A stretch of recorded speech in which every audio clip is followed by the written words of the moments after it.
కాకినాడ మాజీ MLA Vanamudi కొండబాబుపై fire అయ్యారు MLA Dwarampudi Chandrasekhar Reddy. YSRCP పాలనలో కాకినాడ అభివృద్ధిని చూసి ఓర్వలెక్కే కొండబాబు విమర్శలు చేస్తున్నారని మండిపడ్డారు.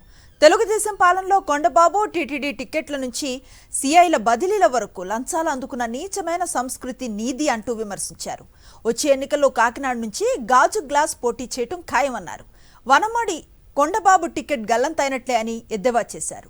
పవన్ కళ్యాణ్ పై కూడా ఘాటు వ్యాఖ్యలు గుప్పించారు ద్వారంపూడి చంద్రశేఖర్. ఉప్పాళ్ళలో హార్బర్ కడుతున్నాం, త్వరలో హార్బర్ కూడా పూర్తవుతుంది. కాకినాడ 75 కోట్లతో పోర్ట్ డెవలప్మెంట్ చేస్తే ఎప్పుడో బ్రిటిషర్స్ కాలనాడు పోర్టు ఎవరన్నా తెస్తే 1-2 కోట్ల రూపాయలు తెచ్చేవారు ఎమ్మెల్యేలు.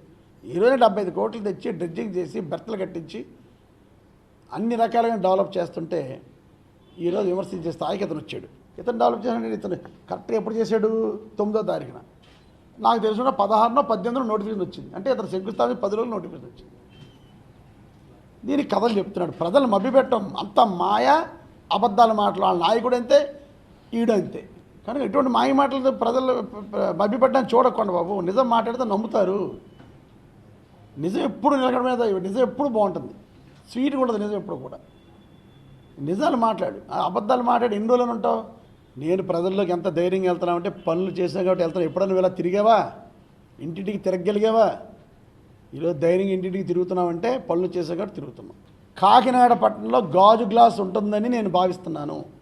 గాజు గ్లాస్ అన్నది లేకపోతే పవన్ కళ్యాణ్ నా మీద చేసిన విమర్శల్ని అతన్ని వెనక్కి తీసుకున్నట్టు లెక్క అని చెప్తున్నాను.